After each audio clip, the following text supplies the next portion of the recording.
Censura aprovada? Entenda o que muda com o PL da Globo. A recente aprovação na Câmara dos Deputados do texto base do projeto de Lei 8.889/17, apelidado de PL da Globo, representa uma virada grave e alarmante no cenário da liberdade individual e da livre expressão no Brasil. Neste vídeo, vamos analisar por que essa medida é perigosa, quais são os riscos para a sociedade e o que está em jogo para o futuro de nossa liberdade. O que é o PL da Globo? O PL 8889/17 propõe que plataformas de vídeo sob demanda, VOD, serviços de streaming e aplicativos de televisão paguem tributos ou contribuições específicas para o setor audiovisual através da Condecine, Contribuição para o Desenvolvimento da Indústria Cinematográfica Nacional. A aprovação do texto base aconteceu com larga margem. 330 votos a favor, 118 contra. A proposta ainda tem destaques a serem votados, mas o cerne do projeto já foi aprovado. É importante frisar: o apelido PL da Globo se deve à acusação de que esse projeto beneficia grande parte da indústria audiovisual tradicional, como a Grupo Globo, em detrimento de plataformas e consumidores, além de abrir precedente para controle mais rígido sobre o que assistimos. Por que o nome Fim da Liberdade? Liberdade de escolha, liberdade de expressão, autonomia do consumidor. Todos esses aspectos correm risco com esse tipo de regulação. Quando o Estado ou entidades favorecidas passam a determinar quem paga, quem controla, quem exibe e quem regula, estamos menos livres. No âmbito das plataformas de streaming, um aumento de tributação ou regulação pode significar que o consumidor final arcará com o custo, por assinaturas mais altas ou menor oferta de conteúdo. Mas vai além. O argumento central de quem critica é que a medida se apresenta como fomento ou desenvolvimento cultural, mas serve de instrumento para controle de narrativa, para dar poder a certos grupos no audiovisual e para restringir a competição e a liberdade de escolha. O impacto prático para o cidadão: aumento de custos. Se plataformas precisam arcar com alíquotas, o texto base prevê de 0,1% até 4% da receita bruta das plataformas. A consequência inevitável: parte desses custos será repassada ao assinante. Isso significa mais caro para assistir, justamente para quem consome e espera liberdade de escolha, menor concorrência e inovação. Ao regular fortemente as plataformas, o projeto favorece os atores tradicionais da indústria audiovisual, os grandes grupos que já possuem infraestrutura, lobby político e estrutura. Isso inibe empresas menores, dificulta a inovação e centraliza ainda mais o poder no mercado. Potencial censura ou controle de conteúdo. Quando se regula quem deve fomentar cultura, quem define cotas, quem decide quem recebe e quem paga, abre-se caminho para intervenções indiretas na liberdade de expressão. Um projeto com esse viés pode, sob o manto de valorização cultural, impor barreiras ou privilégios que moldam o que é produzido ou exibido. E isso fere princípios básicos de liberdade. Precedente perigoso. O que começa como tributação ou regulação do streaming pode evoluir para exigências de conteúdo, cotas, regimes de fiscalização ou mesmo intervenções mais diretas na mídia. A história mostra que quando o Estado regula em demasia, a liberdade sofre. Qual é o discurso oficial e por que ele engana? Os autores do projeto afirmam que se trata de equilibrar o mercado e fortalecer a produção nacional de audiovisual. Por exemplo, o relator Dr. Luizinho, PPRJ, defendeu que a medida busca esse propósito. Contudo, ao examinar o impacto real, percebe-se que a produção nacional pode até ganhar dinheiro, mas o custo recai sobre o consumidor e sobre a liberdade que existia.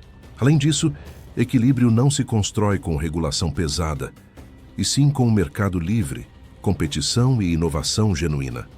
Outro ponto: o rótulo valorização cultural é usado para dar legitimação ao projeto.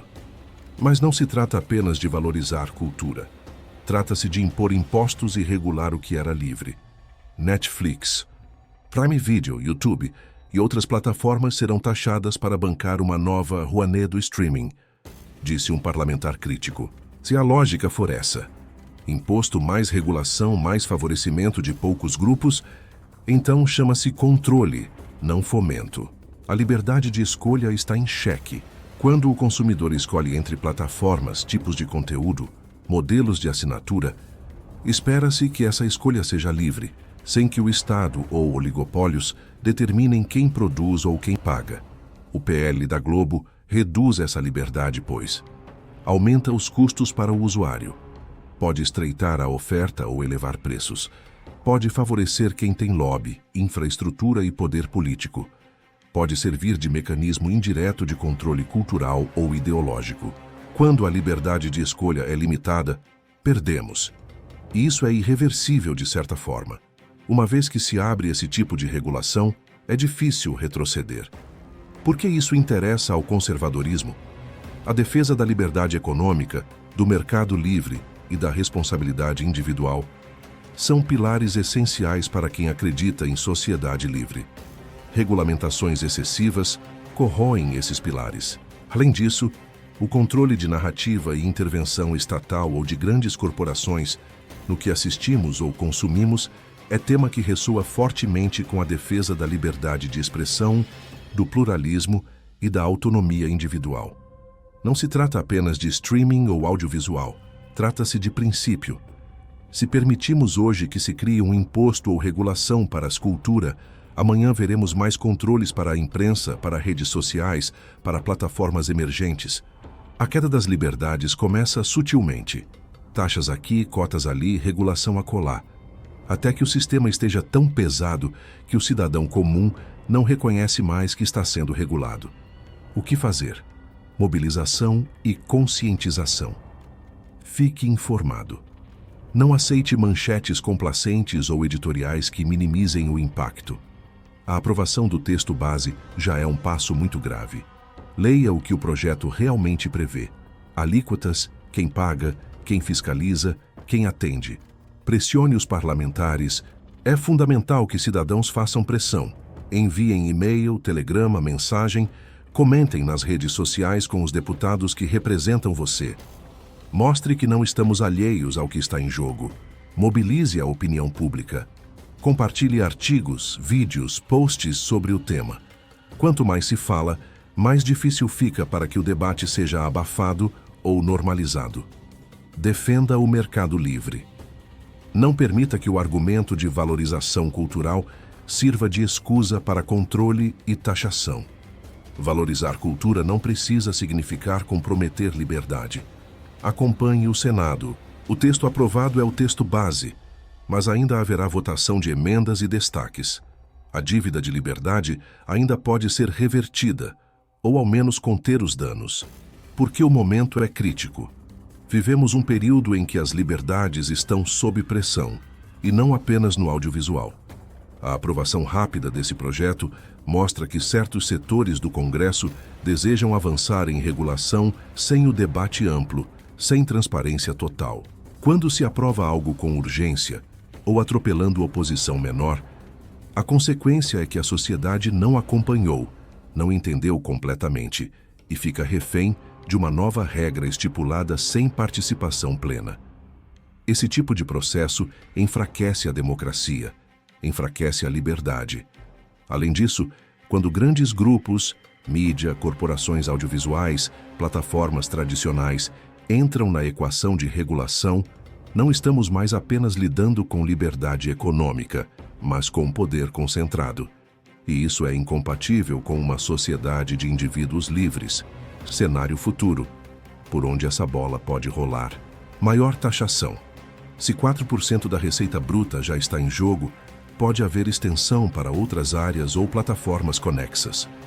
Controle de conteúdo, cotas nacionais, fiscalização de conteúdo, regras sobre o que pode ou não pode ser oferecido.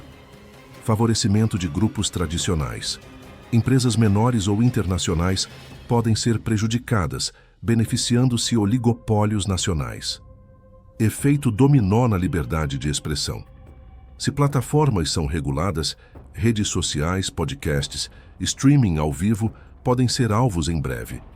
Cidadão pagador da conta. Quem consome vai arcar, seja via assinatura, seja via menor oferta ou menor competitividade. Um apelo à ação. Se esse projeto avança e se consolida, não será mera mudança legislativa, será um ajuste de liberdades. Liberdades que muitos tomavam como garantidas.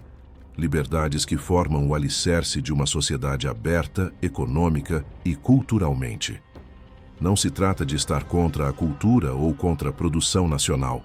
Pelo contrário, estamos a favor de cultura livre, de mercado livre, de inovação livre. E por isso a defesa da liberdade exige resistência a essa medida. Compartilhe este artigo. Converse com amigos, familiares. Disseminar conhecimento é parte da luta. Se a liberdade depende de que as pessoas entendam o que está em jogo, então tornemos evidente para todas e todos. Porque quando se permite que se fature sobre o streaming, que se regulamente produção, que se taxe o consumidor, já se permitiu que um passo a mais seja dado na direção da tirania da regulação. Nenhum de nós está imune. A liberdade de hoje é o direito de amanhã. Deixe sua opinião nos comentários. Compartilhe este vídeo com seus amigos e ajude a abrir os olhos de mais brasileiros para esse debate fundamental. Se inscreva no canal e ative o sininho, porque aqui você sempre vai encontrar a verdade que a grande mídia não mostra.